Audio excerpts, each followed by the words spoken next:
नमस्कार, मी विजयाज रेसिपीमध्ये आपलं स्वागत आहे। तर आता बाजारामध्ये छान हिरवीगार अशी पालक आलेली आहे, ताजी फ्रेश। तर चला पालकापासून काहीतरी करूया। तर आज इथे मी पालकपासून लसूणी पालक करणार आहे माझ्या पद्धतीने। तर ही आधी पालक मी छान निवळून घेते आहे। त्याचे कोवळेच एकदम असे जठर असलेले देठ मी काढणार आहे, पण कोवळे देठ मी पालकचे असू देणार आहे, कारण देठातच विटॅमिन असते। पालक आता माझी ही स्वच्छ करून झालेली आहे छान, आणि पाण्यामध्ये मी मस्तपैकी पालक धुवून घेते आणि टोपलीमध्ये काढून 10 ते 15 मिनिट राहू देते। त्याचं पाणी छान निथळून जाईल। आता 10 मिनिट झालेले आहे, पालकातलं पाणी छान निथरलेलं आहे। पालक इथे बारीक मी चिरून घेते।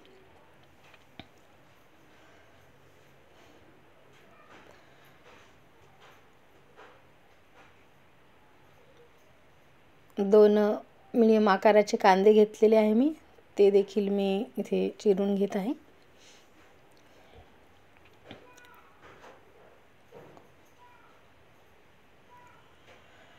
हिरवी मिरची 4 हिरवी मिरची मी इथे चिरून घेणार आहे। तुम्हाला जसं आवडेल ज्या प्रमाणात त्या प्रमाणात घ्या। टोमॅटो मात्र इथे आपल्याला जास्त लागणार आहे, तर 4 ते 5 टोमॅटो इथे बारीक मी चिरून घेत आहे। आणि एक अख्खा संपूर्ण मोठा लसणाचा गाठा इथे मी सोलून घेतलेला आहे आणि त्याला छान ठेचून घेते, एकदम असं बारीक। खूप असं पेस्ट नाही, पण व्यवस्थितच बारीक लसूण ठेचलेला आहे। आता कढईमध्ये तेल घेतलेलं आहे, तेल गरम झालेलं आहे, त्यामध्ये लसूण छान टाकून घेते। पूर्ण लसूण झाला की त्यामध्ये हिरवी मिरची, कांदा परतून घेते। कांदा आपला छान ब्राऊन झालेला आहे। थोडीशी हळद आणि संपूर्ण चिरलेले टोमॅटो ते घालून टोमॅटो व्यवस्थित शिजू देते। चवीप्रमाणे तिखट मी इथे मिरची टाकली आहे, त्यामुळे अर्धा चमच तिखट आणि मीठ। पालकमध्ये मीठ थोडं कमीच टाकायचं, कारण पालक मुळात खारट असते, चव क्षार असते त्यामुळे। तर आता आपलं मसाला चांगला शिजलेला आहे, त्याच्यामध्ये पालक टाकून व्यवस्थित मिक्स करून घेते।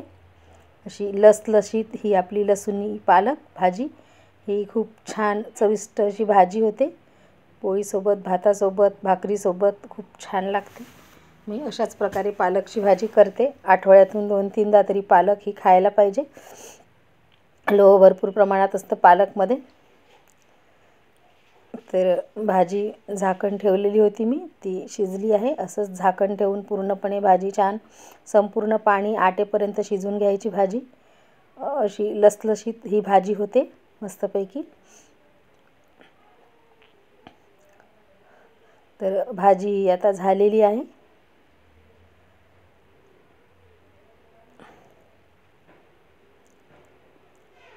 लसलसीत अशी भाजी, आमटी जरी नसली, वरण साधं नसलं तरी पण ह्या भाजीसोबत मी तरी जेवू शकते, इतकी छान ही चविष्ट भाजी लागते।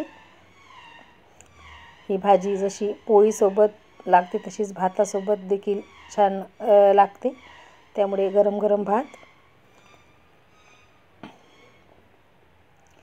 आणि पोळी तुम्ही तुमच्या पसंतीने पोळीसोबत किंवा भातासोबत कशाही प्रकारे एन्जॉय करा।